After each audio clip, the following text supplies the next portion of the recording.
This is Luke Rudowski here, reporting on yet another incident of the suppression of the free press. This time, it's of a U.S. Senator trying to get a journalist fired for asking him tough questions. I'm joined by the one and only Abby Martin of MediaRoots.org and RT. Now, if you remember, myself and Abby Martin collaborated together on questioning U.S. Senator Rand Paul on his endorsement of Goldman Sachs Bilderberg puppet Mitt Romney for the 2012 elections. Hey Senator Paul, my name is Luke of We Are Change. We had an interesting conversation before about the Bilderberg group, and knowing what you know, how can you support Mitt Romney when The Guardian reported he was at the Bilderberg meeting? Hey Rand, Abby Martin from Media Roots. I just wanted to ask you one quick question. You know, your endorsement for Mitt Romney, people have a lot of questions about it. Now, the video was a really big hit online, but the most interesting part of the story happened after the video was already up. Abby, can you tell us exactly what happened to you after that video went online? After that week passed, the next week I went into the studios, went into RT America, and my boss said, you know, come in to our office, we need to talk to you. And they just said, you know, what did you do last week, and why are we getting threatening phone calls from the Capitol Police and also the Senate Media Relations Committee at the Capitol building? And I just told them exactly what happened. I showed them the video. I said that it was totally unaffiliated with RT America, and they said that this guy was calling them saying that they were going to send the Capitol Police down there to arrest me, threatening to strip not only me of my press credentials, but everyone at the station of their press credentials. This is just for asking a question, asking U.S. Senator Rand Paul. And can you tell us who these phone calls came from and where they originated? They were originated from the Senate Media Relations Committee. I'm not going to say the guy's name because I don't, it was Mike something, I forget his last name, but he oversees that entire committee, and so he was calling to threaten me on behalf of him coming directly from the senator. So this was confirmed to me later, and I'll tell you what happened after that. I actually had to go meet with them in the Capitol building, and it was really intense and intimidating experience. But so yeah, they called RT America, were threatening to arrest me, threatening to strip me of my press credentials and the entire office. So once I explained to my boss and producers what exactly happened, they were just like, doesn't sound like you did anything wrong. If I were you, I would definitely get a lawyer or just meet with him, because he kept following up saying that he wanted to meet me so he can hear my side of the story.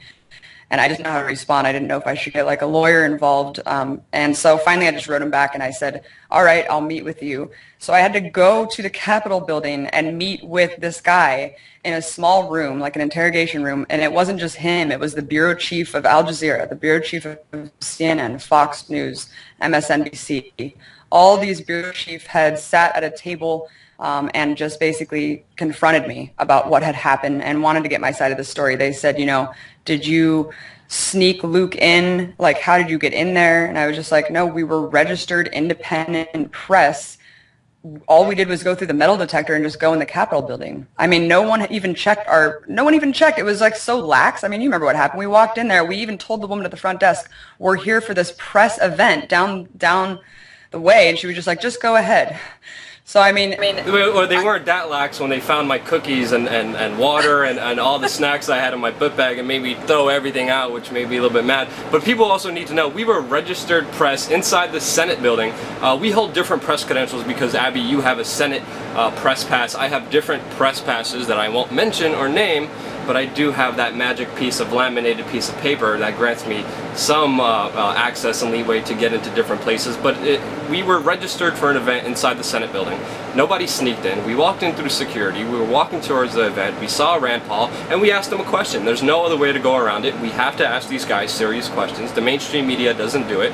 And these people came at you with full litigious might, verbal and email jujitsu, trying to attack you and scare you and intimidate you for simply asking the question. I mean, it must have been a very scary feeling, because I remember you telling me they were very vague in the beginning about what they were going to do. They threw out all these options: possible jail, possible losing your credentials, possibly hurting the entire RT office.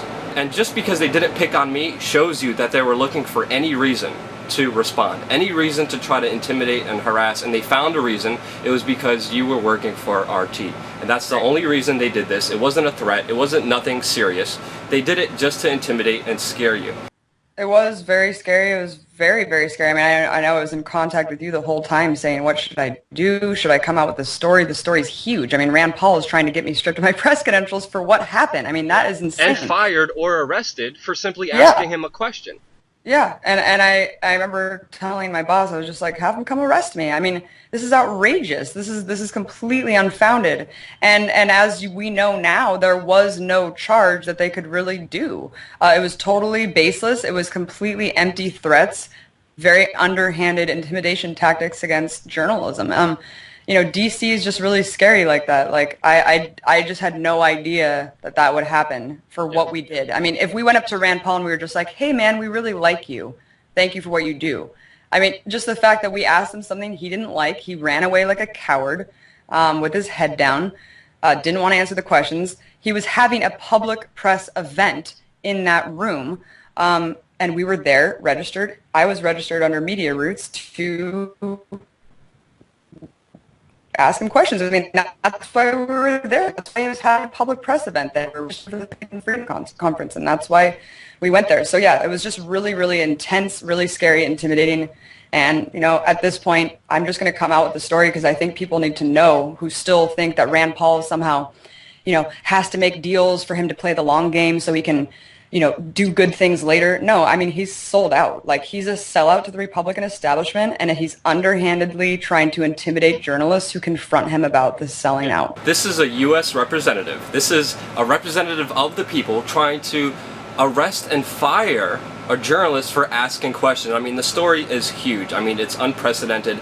I work the Senate beat many times, and I go out to the Senate building and I ask all these hard questions to all these senators, and I had never experienced, or I never went through something that you went through, and it's pretty insane to have Rand Paul, Mr. Libertarian himself, use the full might of any rules and regulations that he could throw at you to try to intimidate you. But luckily, knowing you for a while now, I definitely know you will not be intimidated. I know this will only embolden you.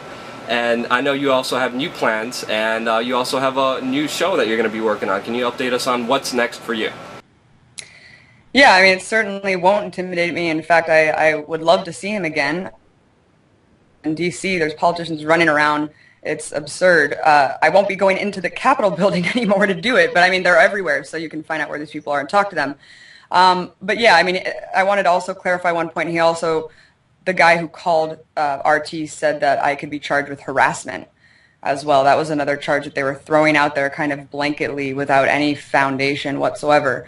But coming up on RT, I haven't been anchoring for the last 2 weeks, and I won't be all of August because I'm preparing to take over the Alona show. But I'm not going to take over her show. I'm going to make a whole new show, undercutting the left-right paradigm, corporate top-down media establishment, where I'm talking about Big Brother watch, surveillance issues, government expansion. I'm talking about things that are censored in the mainstream media, backpage, distorted, and also talking about heroes and highlighting citizen journalists like Luke, highlighting grassroots activists, people who are out there doing awesome things that need to be highlighted and that are not given enough exposure, and also highlighting the villains, the corporate CEOs and the politicians that are doing really messed up stuff. So kind of putting them on the spotlight. And that's the idea for the show right now, so stay tuned for that. Well, if you need me to question Rand Paul, I could definitely do it. Matter of fact, I will do it for your show or for not. But I want to congratulate you on your new show. I hope people tune in. Check out Abby on Twitter, @AbbyMartin. You're an amazing human being. Keep up the great work. And I'm very happy to see you not afraid, not intimidated, emboldened, and only strengthened by this attack. It will not stop us. The more you try to stop us, the more we grow, the more unstoppable we become.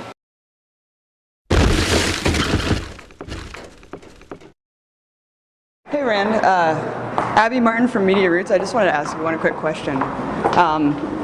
Your endorsement for Mitt Romney, people have a lot of questions about it.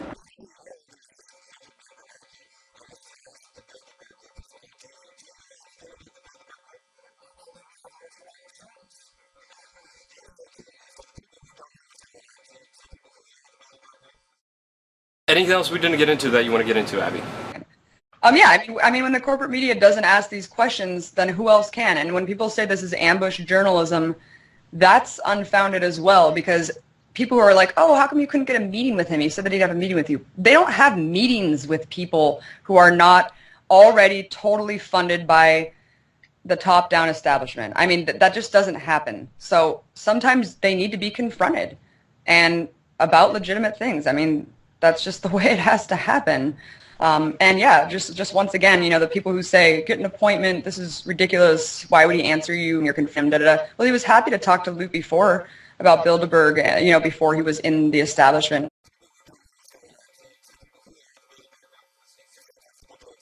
Yeah, he talked about how bad the Bilderberg Group is, how they want a world government, how we need an audit of Goldman Sachs. But then when I was talking to him, it was just complete silence, which made the video very awkward. I'm just trying to get answers, and that's why I'm here talking to you, and that's why I'm persistent the way I am. I know you could hear me.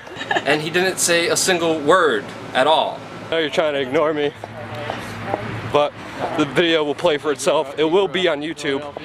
Nothing. We could have explained everything to our audience. They're only going to have more questions about you, Mr. Rand, and you're only hurting yourself by not answering the question at all. Before you became senator, you talked about the Bilderberg Group and auditing Goldman Sachs. Right now you're supporting Romney. A lot of your supporters are let down. And I'm let down by your reaction. Which I think pretty much made the video as popular as it is because of that awkward kind of silence that we went through there. And I did try many times when I first started covering the Senate and Congress. I tried to get little sit-down interviews, and I called them ahead of times, and after 30 failed attempts and 30 failed responses, this is the only way to really get answers. And we're also going to be releasing another video this week showing me being very polite to a politician, asking him for an interview, and him just walking away and coming in and going in his car and not talking anything. So the only way to really get answers is not from the corporate mainstream media, is to go out there and to ask the damn questions. That's the only way. Don't ask for permission, ask for the truth, and ask for accountability. That's the only way you could really do it, and that's the only way to be independent fully. And these people work for us. These people, we pay their salary. I mean, they are public servants to the people. So if we want answers of why they do shady stuff and are endorsing warmongers who want to invade Iran and start World War III, I mean, we have the right to do that. Yeah, we have at least the right to question them on their abuse of authority and their horrible actions, and it's the free press and pretty much is what is the most important thing in this country, and we don't have one, and that's why we're living in the world we're living in now. And I applaud people like yourself, Abby, and other brave independent journalists out there who are willing to take the risk, who are willing to face arrest, persecution, for just asking the right questions. And I appreciate your guts, and I know you're going to continue on an amazing journey. You got a great career ahead of you, and full speed ahead. Thank you for everything you do.